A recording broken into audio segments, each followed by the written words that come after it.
Um, Ladies and gentlemen, it gives me pleasure to introduce to you Shawn Presentation.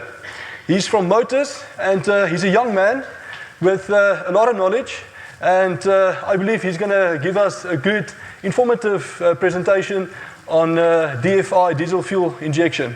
And he's also well versed. Sir, thank you so much. Enjoy. Good morning, guys. My name is Shawn Presentation from Motors Parts Incorporated. National Technical Specialist for the diesel fuel injection division of our business. I've been in the industry for going on 14 years now as a diesel fuel injection technician. So yeah, that's where I come from. I'm speaking to you guys today about, and it's really going to mainly be on diesel fuel injection testing equipment, but it pretty much should go across all forms of equipment that need to be calibrated and audited. So I'll be talking about test bench auditing and maintenance. There's something that I've seen now working for Parts Incorporated as a cartridge audit technician and support engineer in South Africa. It is something that is sometimes overlooked and neglected. And this is a big problem for me.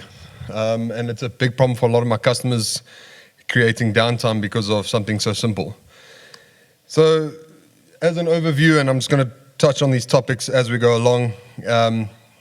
Your test equipment in any workshop or any environment should be seen as an investment.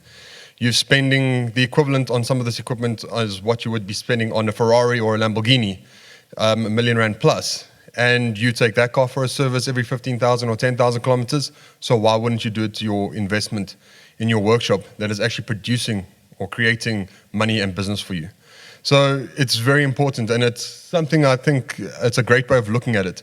And yeah, it's really if that test bench goes down, you're not making money for that day or for the week or however long it takes to get the part in to fix that test bench. And a lot of these test benches, like Bosch and Hartridge, are not manufactured in South Africa, so everything comes from overseas. The importance of scheduled maintenance on these test benches, like I said, if you've got a Ferrari, a BMW, a Mercedes-Benz, you're taking that car for a service every 15,000 kilometers because the dealership tells you to.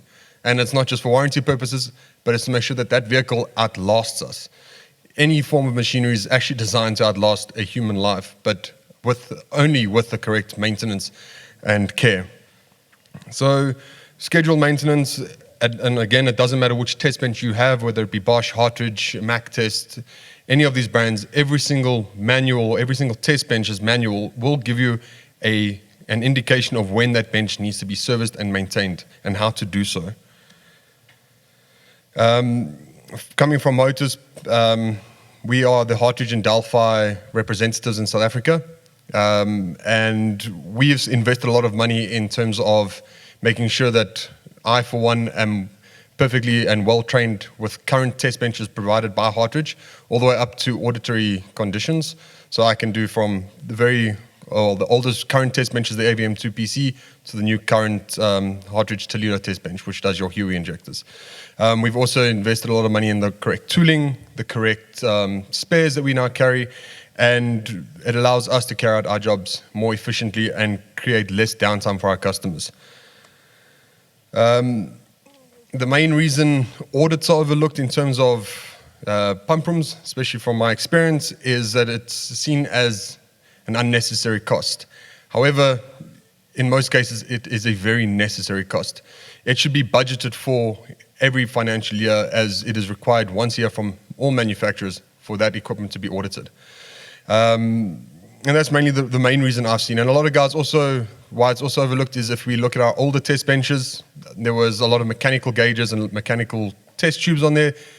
You could see if there was something wrong with it. With our newer test benches, everything has gone digital. You won't be able to tell you with the naked eye if there's something wrong. You have to rely on a computer to tell you that. And this is what leads me on to my next point about why we do audits and why it's so important. Nowadays, everything is measured digitally. Mainly because it's more accurate. We can measure 0.001 of a millimeter or of a milliliter. And again, with the naked eye, this is nearly impossible to see. So we rely on digital interfaces to tell us this, and digital interfaces also used to eliminate human error. We can record everything through digital means, and that way we can't lie to our end user as to what's wrong with it. Now, the other important part here is if a test bench is not audited, for argument's sake, or any piece of equipment really in your workshop, if it's not audited and taken care of correctly, you're effectively, if there's something wrong and you don't know it, could be producing a substandard product because you wouldn't see that the test benches or the pump that you're busy calibrating is under fueling, for argument's sake. So this is why audits are so important and why I don't recommend it. I insist that these be carried out and taken quite seriously. And guys, I kept this short and sweet for a reason. There's not much really else for me to discuss regarding this matter. We will be here the whole day, so if anyone has any discussions or any questions, come through and look for us and we'll help you guys out. Thank you very much. Cheers. So, I've promised you, he's a well-versed young man and a man of the future, of course. He's still got a lot of energy in him. And as you can hear, audits are important. So it's not a maybe or a recommendation, it's he insisted. So please take that as very important. Thank you, sir. Thank you very much. See you again. Thank you very much. Well done. Thank you, Shawn. Thanks. Thank you.